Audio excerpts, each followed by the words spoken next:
Cora Anderson sat at the large table in Veltec's dimly lit conference room and watched a presentation covering the expanse of the social media campaign she and her partner Ruby Crosby took part in 9 short months ago. As one of the USA's beach volleyball twosomes, they used the newest and latest phones from Veltec, one of the largest smartphone companies in the world, and carried them to Rio, where they took pictures, filmed short videos, and hosted live feeds. They had coordinated the campaign with the new version of the phones that hit the market 2 days after opening ceremonies.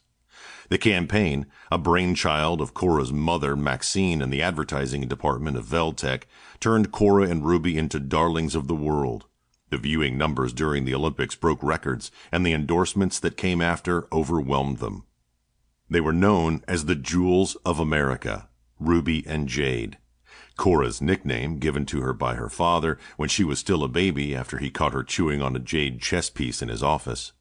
He saw how close her eyes resembled the color of the stone and never called her Cora again.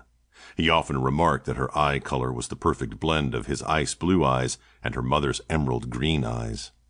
She watched the screen as she and Ruby battled against Spain. Cora stood 2 inches taller than Ruby's 6-foot frame, and her Native American heritage darkened her skin in the summer sun, several shades darker than Ruby's Northern European skin tone. They'd refused the skimpy bikini-style uniforms popular today and wore a more traditional indoor volleyball uniform with tight spandex shorts and tank tops.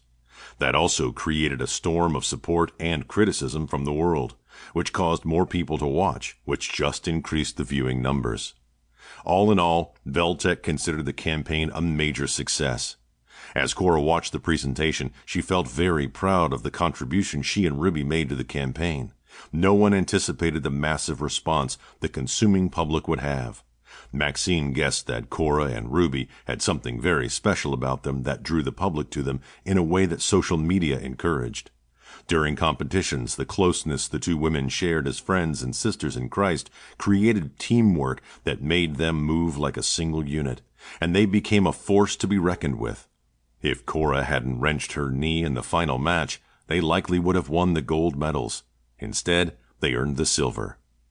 The presentation on the screen showed a sampling of all the different times they used social media and highlighted the phones.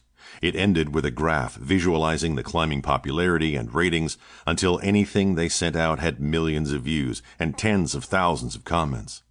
Cora remained in awe at the level of success of the campaign and how, nearly a year later, they still rode the social media high. At the end of the presentation, the screen silently rolled up, and the room gradually grew brighter.